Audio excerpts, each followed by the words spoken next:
Podcast. We are live and we are talking about the used RV market and how much trouble it's in 2026. And this is going to be more specific for the private party market. Okay, this is not going to be so much on the dealership side. And I'm going to explain why as we go along, because a lot of you would assume it's the entire thing. But the private party market is about to get a real wake up call, both buyers and sellers. And it's not the wake up call you guys have been waiting for, because I know a lot of you are still sitting on the sidelines thinking that some sort of event is going to occur that's going to cause a major price crash across every industry. I know a lot of you are sitting on the sidelines. Thanks, Love and Life 1980. Hope you did too. There's a lot of you sitting on the sidelines to buy a home. A lot of you that are sitting on the sidelines to wait for a car. Now, I get and understand it. I'm not telling you don't do what you believe in, but I also want to educate people. And the education that you need to get and understand is that there's going to be an event that occurs that none of us are going to see publicly. It's going to be something so quiet and so backdoor channeled in the government that actually the banks are going to get the biggest bailout in U.S. history since the Great Recession. They're going to get bailed out of bad loans that are right now at the auctions. So to give you guys a little bit of a background of how I know this is occurring is because if you go look at a lot of the things, a lot of the travel trailers, a lot of the trucks, a lot of the boats that are being purchased at the auctions right now by dealerships, they're older units. A lot of them are pre-COVID units. So a lot of them are either, something that they gobbled up from a dealership, or maybe a loan that was taken out through a credit union or bank on a used travel trailer. So here's a great example of this. So let's look at a 2019 Salem 30 QBSS. So a 2019 Salem 30 QBSS went through the auction. It was sold to a dealership for 14 grand. That unit was actually sold in 2022 as a used unit at a dealership lot. It was voluntary repossessed. Now, that unit was only underwater $8,000. So the bank, the lender, is going to go after the owner of that voluntary repossessed it for the $8,000 balance. That's palpable and that's doable, because eventually that person's going to file bankruptcy. It's just going to go through a bunch of stuff, okay? So when you're talking about 2015 to 2019 travel trailers, motorhomes, those are actually selling at the auction, and they're selling for very low prices, and the dealerships are turning around and selling them for 17 grand, 16 grand. I just sold one myself for 16.5, okay? And that's where that market is set. Well, what's going on is the private party market is setting their price higher and they're not moving. So there's a lot of folks that are taking that same 2019 trailer that a dealership is selling for 16, 17 grand that they bought at the auction, and they're listing it for 21 and 22 grand. Okay. So most folks are asking, well, how come there's not a lot of 2022s on the lot? A lot of 2021s. Why are there very little 2023 used units on the dealership lot? Why is it all on the private market? I get that question mailed to me, or I should say emailed to me, a lot, okay? And the answer to that question is either one, it's overpriced to the market on the private party level. Number two, if it's a consignment at the dealership lot, generally the people are going to owe more money than it's really worth.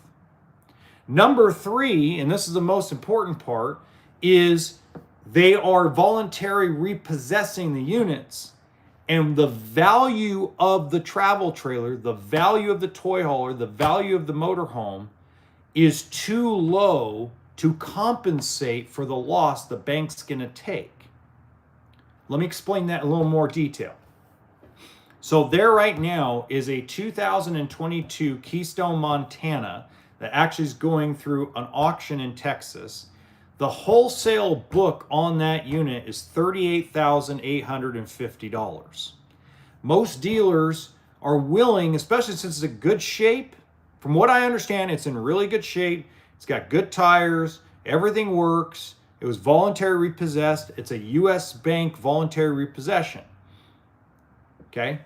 So most dealers will say, I'll step up and pay 40 or 41 grand for that unit because they can turn around and sell it for 43 to 46 and make a little bit of money. Well, U.S. Bank set the reserve price at $55,000, 17 grand above wholesale book, because the consumer owes $75,000 still on that unit. And what so it's called palpability. What can the bank feel like they can go after in collections? Remember that the owner of that fifth wheel is going to owe the money back no matter what the difference. But if you come back and sell it for 40 grand and you send this customer a $35,000 bill, they're going straight into bankruptcy and you lose 35 grand. The banks are not willing to do that. Hey, Larry, how you doing, buddy? So the banks are unwilling to do that right now. So the reality is who's going to buy that unit? I'm going to give you the answer to that in just a minute. But let me give you an example of something that is the alternative. The alternative is you have a lot of things going through the auction right now that are dealership repossessions. This is stuff the dealership owned outright. They went out of business, and the bank is sending them to the auction to try to recuperate some of the debt that the owner of the dealership had. This is happening in cars, it's happening in boats, this is happening in RVs, this is happening in power sports. Well, those units are actually selling at the auction, and they're selling for cheap at the auction. So when you see this guy that's on TikTok that goes to the RV auctions and buys all these travel trailers and these fifth wheels, he's buying dealership repos and he's buying repossessions that were pre-2022, 23, pre-2020, pretty much pre-COVID deals.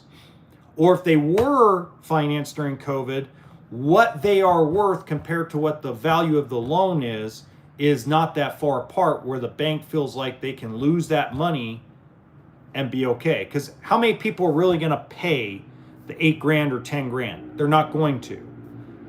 The bank's never going to see the difference figure between what they sell at the auction and what they're going to go after the customer for, because the customer is going to automatically file bankruptcy.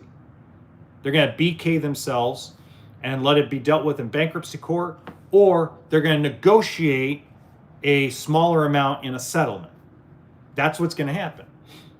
So all the big dollar stuff that's sold that the people are really underwater in, why are we not seeing that product? I keep saying, when can I get a late model Tiffin 32A Allegro with full body paint and all that stuff? When can I find a 23 or 22 that I can spend under 100 grand on?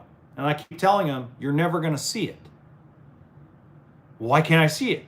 Because FEMA is going to bail out the banks of all these bad loans.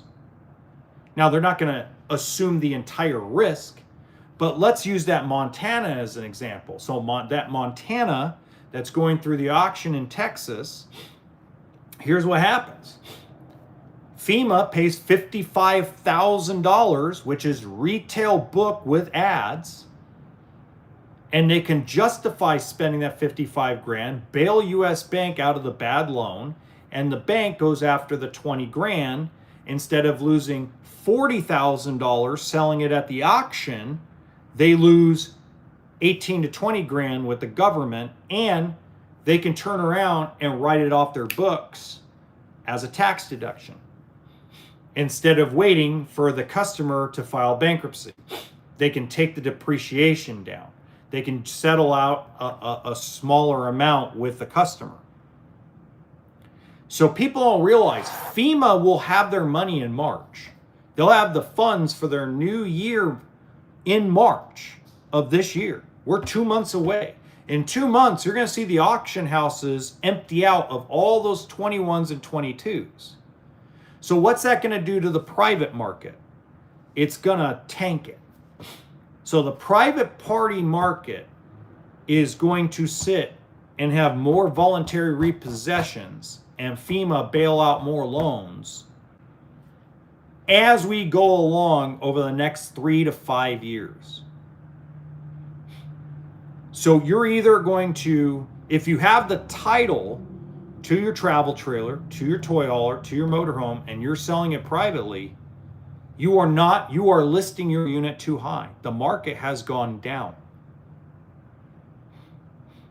Dealerships, and I'll give you an example, that guy on TikTok, okay? He's got a nice Cougar fifth wheel on his lot. He's got the same year model, same make, similar floor plan in the surrounding area privately is $7,000 more than what he has his listed for on his dealership lot. If you go and look at the actual things, thanks Omaha, hope you're doing good too. If you go look at the actual background of where we are pricing wise on used motorhomes, used travel trailers, used fifth wheels, dealerships have once again started to be a lot lower than the private market, and it just got a step down. So private sellers that have the title need to either swallow their pride and understand they overspent during COVID. Sorry, I get it. You hate me for it. You think I'm a piece of crap for it. I get it. But all I'm here to do is tell you the truth. And the truth of the matter is you overpaid. You could have stayed at home. You could have stayed in lockdown. You didn't have to go spend 25 grand over sticker on a truck. You didn't have to go spend MSRP on a travel trailer. Those two things are very true. And by the way, you didn't have to pay cash for both. You didn't have to spend, in some cases, $200,000, $300,000 on an RV setup. You didn't have to do it. You could have stayed in lockdowns. The RV industry would have never had the spike in inflation that it had. You could have stayed home and not bought all these houses for way over asking price. You didn't have to go and jack up the prices on electronics because you guys were desperate for entertainment during COVID. So don't shoot the messenger. If you got anybody to blame for all of our inflation problems and all the flexing and weirdness that goes on with the car market, the boat market, the RV market, the real estate market, there's one person to do. Go look in the mirror. That's all we have to do. We can't blame government. Government didn't force us to go buy houses for more than asking price. Government didn't ask us to go out and buy a bunch of cars for 10, 15, 20, 30 grand over sticker. They didn't ask us to do that. They actually told us stay at home, stay locked down, don't do anything, stay 6 feet apart, don't socialize. No. We're the rebels in America. We're going to make sure that we do what we got to do, especially with all this free money. And we're not the only ones to blame. The corporations should look themselves in the mirror and realize they should have saw this coming. The government should have turned around and looked at itself in the mirror. And so no one can escape blame. But what can we do to get out of it? Simply the people that have the title to their motorhome, the people that have the title to their truck, the people that have the title to their boat, wake up and realize you made a bad investment by buying at the very peak and very top of the market. Sell your unit at what the actual market value is, whether you're going to sell it to a dealer or keep trying to sell it privately. And for those of you that are so underwater in your loans, either trade out of it, because right now dealers are not taking very much profit still on a lot of the units being sold. So you can get you basically are going to have a split the difference deal if you trade it in, or give it back to the bank, let FEMA come in and do what they're going to do, go file BK, and let's start over again. Or another thing that I've been telling people to do is go rent it through one of these rental agencies, at least to make the payment. So that way it's not coming out of your pocket, and you keep the loan good until either you have it pulled down or have it written down enough to trade it in properly or to sell it. Let's be real about this. The banks will not allow the used market to crash the way you guys want it to. The banks will do the best they can to make sure the real estate market doesn't crash. The only one they really don't have control of is the real estate market. But the banks own the marine market, so your ski-doos, your boats, your yachts, they own that market. They will do everything in their power to make sure that a boat does not crash in price. They will do everything in their power to make sure that trucks do not crash in price because of all these bad loans that have been accepted over the last, what? So 2020 to 2023?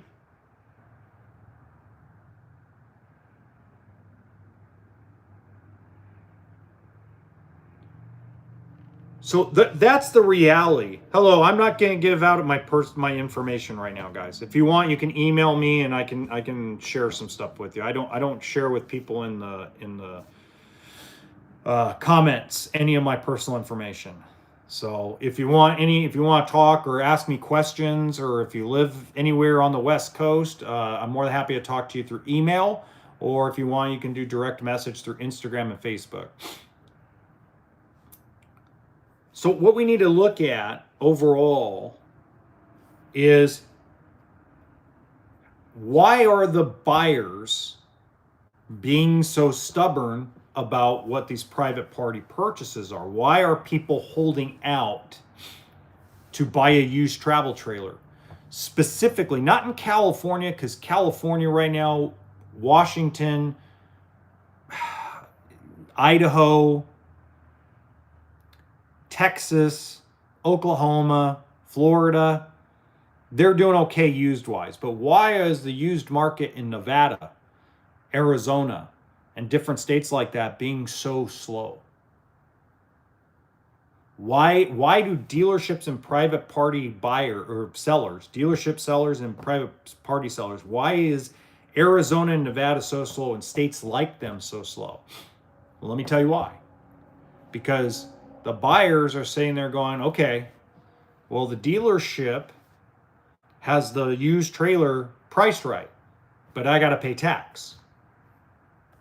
If I can wait out the private seller till they actually lower their price down to what I believe is the market value as the buyer, then I don't pay tax.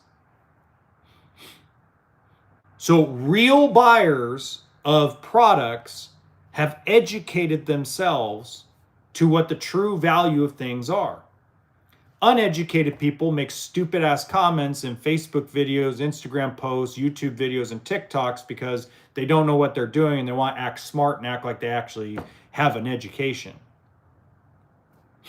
But the educated folks that know what's going on, they don't even comment in the videos. They simply go, hey, I've done my homework. I've watched Josh the RV Nerd. I've watched Matt's RV reviews. I've watched the Honey Badger. I've watched Wingman Wisdom. I've watched, the RV Hunter. I've watched all these guys, and I've watched the people on the negative side, the Liz Amazings that do nothing but talk negative about RVs, and I've seen the people are overly positive about RVs, and I've gotten kind of the stuff in the middle. I've gotten stuff from techs on YouTube and bank reps and things like that. I've got my education. I know where I'm going and how I'm going to make it.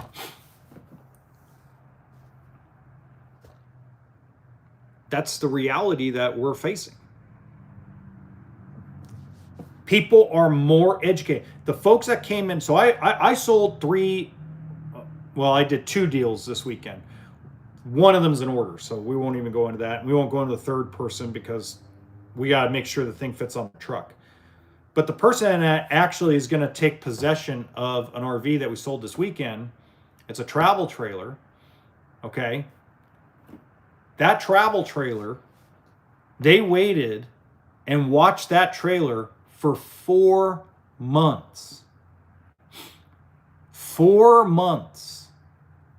They were waiting to see if they could find a private seller to sell it to them for the same price I had. They waited 4 months. Great conversation with the folks. They had been paying attention to it. And they finally said, you know what? The private market is still $7,000 higher. You guys are right there.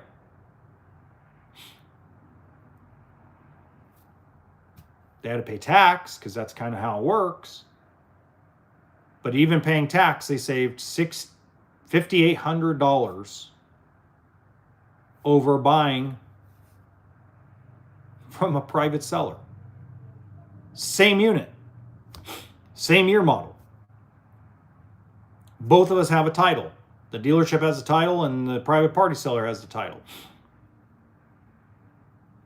So we just got to realize that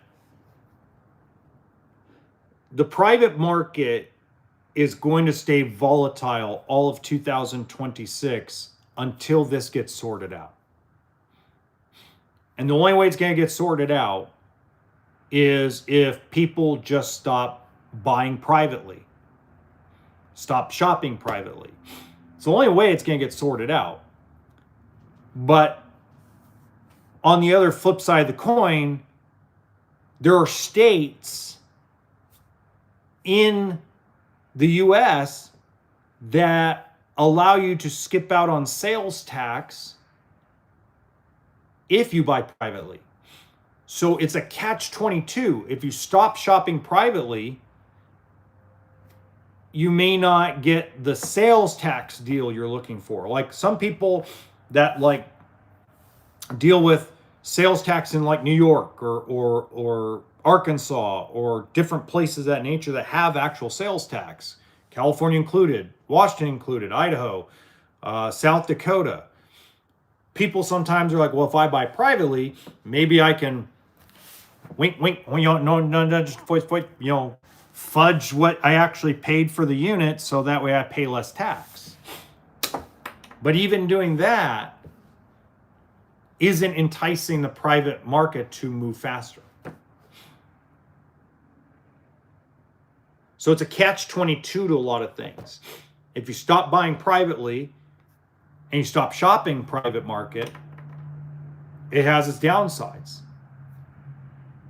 But if you continue to shop the private market and the dealer market, you're going to do nothing but confuse and not make a decision, and everything stays stagnant. Stagnancy isn't going to drop prices.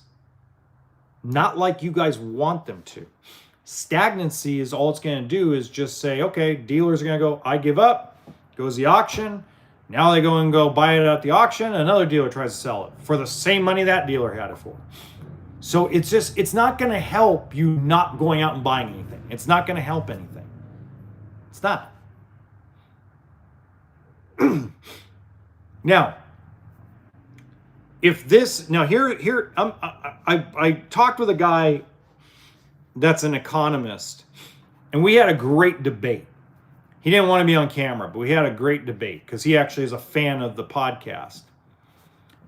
And we had a great debate about, well, if everybody stopped shopping and stopped spending money, then the economy would have to drop prices. I go, that's not the way it works. And you know it, you're an economist. Supply and demand is a pinky nail size. If we were talking about the whole hand being the economy, this pinky is the size of supply and demand. There are other factors because everything we do, everything that we have, every $5 bill, every $1 bill we have, all this right here is all debt. It's fake. It's a fugazi, it's a fugazi, it's fairy dust. It doesn't exist. If tomorrow an EMP attack occurred, or if the sun decided to send EMP waves down into the earth and wiped out every electronic device, all backups, the internet was gone, computers were gone, everything was gone, every $20 bill would be basically worth starting fires with to keep warm and wiping your butt as toilet paper when toilet paper ran out. It's not worth anything. It's not backed by anything. A bar of gold would be worth nothing. It would be worth enough to melt down and create something. What would be actually, so that's why supply and demand, it's not the whole economy. I go, you got to look at the debt sources. Who controls the money, the debt sources? And I go, now, if everybody, when Gavin Newsom and Donald Trump and Ron DeSantis and all the people, Hogan and everybody, when they locked down the government and locked down the world, that would have crashed every price for 3 years if no one spent a dime for that 6-month period that we were locked down, or 9-month period we were locked down. If the government didn't give out all the free money, prices would have been about what they were in 2018. Nothing much would have changed. We would have had more of a crowd. And I said, proof in the pudding there is gasoline. Nobody was driving their cars, so gasoline prices went. That's where supply and demand comes into play on everyday items that get bought every day. It doesn't happen on stuff that 1% of the US population purchases every year. Everyday items are more affected by supply and demand. And he sat back and he's like, speechless. This guy who spent 22 years being an economist and sitting working for banks, and he couldn't believe what I was telling him. And he couldn't believe it because he's like, holy crap. And then he says, you're right. I go, I know I'm right. I go, everyday items that everyday Americans use and everyday person uses, pears, avocados, the food you eat, the water you consume, the milk you consume, that's affected by supply and demand more than a travel trailer, more than a truck, more than a boat, more than a television, more than a gaming console. I said, if everybody stopped buying PlayStation 7 or PlayStation 10 tomorrow, they're not dumping the price 90% to sell them. They might throw out $50. They might throw out a rebate or a free game. They might throw out an incentive to move the product, but they're not giving up all their corporate profits in PlayStation when only 22% of the entire world population can actually afford to buy that gaming console and its games. But everybody can go to the market and buy eggs. So eggs are affected more by supply and demand prices than, let's say, let's even go one step further and say a garage door opener or electric garage door opener. What's up, K-Tech 76? How's Canada? So that's where we need to kind of look at. We need to take a broader step back and say, okay, so how do I get, as a consumer, how do I get the best deal possible on a motorhome? How do I get the best deal possible on a toy hauler? Well, the best deal possible is you need to first set a budget. People keep BSing themselves to death. I have people walk up here, well, I don't know, it depends on what it is. Okay, so if I got the perfect used Airstream travel trailer, it's the perfect one, and it's everything you wanted. A new one goes for $200,000, this one's $120,000. You got a $120,000 budget, right? And they all look at me like, huh? Well, you said it depends on what it is, right? It's not depending on what the dollar amount is, it depends on what the unit is. Set a budget, tell the dealer or tell the private party, or don't say anything and only shop the units in your budget. And if they're in your budget, try to negotiate down. So if your budget's $150,000 on a motorhome, shop $150,000 motorhomes max, and then negotiate down. Don't shop a $200,000 motorhome and try to get it for $150,000. That doesn't exist. But maybe you can get that $150,000 motorhome for maybe you can get for 142, 141.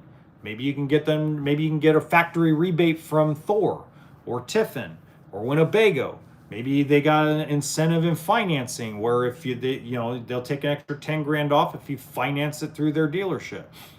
There's all kinds of ways for you as a consumer. Hi, Ronan.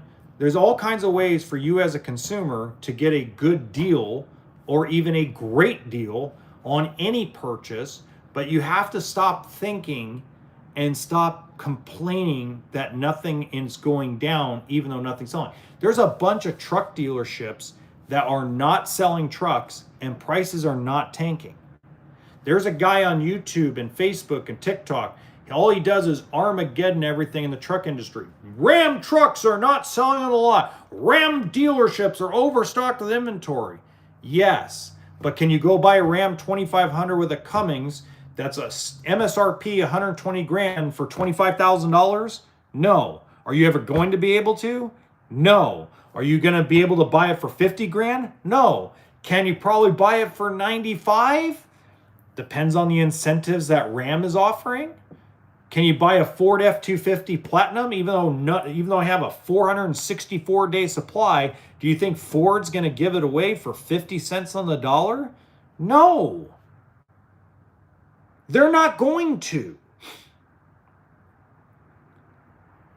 If, let's just say Ford decides tomorrow every F-250 is 65% off MSRP, right off the bat, you're going to have everybody that paid more than that on a truck from 2018 to 2025 ready to turn their truck into the bank and voluntarily repossess it and go buy the 65% off truck.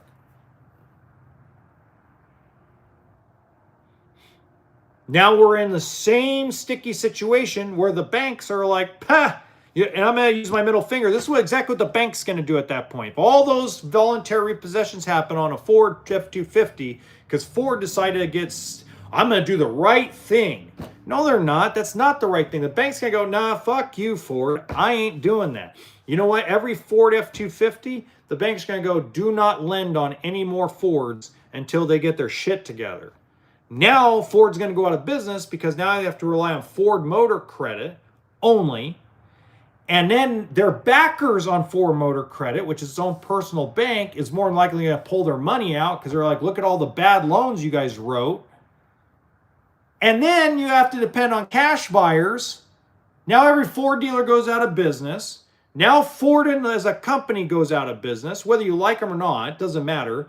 That gets rid of at least 200,000 jobs. Do you guys understand why there's not going to be a crash? Does anybody understand that yet?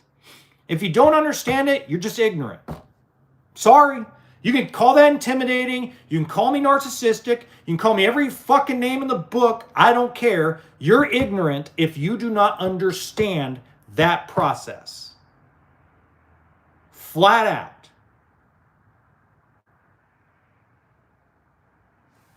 It's the same thing in the RV industry. And the RV industry, actually, what's really special about the RV industry compared to the auto industry is it really depends on the lenders. Because without the lenders, there is no RV industry. Period. Without the lenders, Brinkley RV would not exist. Alliance RV would not exist. Without the lenders, the entire industry would go up in smoke. Now, for some of you that have big Facebook groups that complain and bitch all the time about things, hey, maybe you want it to go up in smoke. But then the one you own will be worth nothing. It'll be worth spit. So we have to think about these things before we start wishing stupid crap that won't help anybody.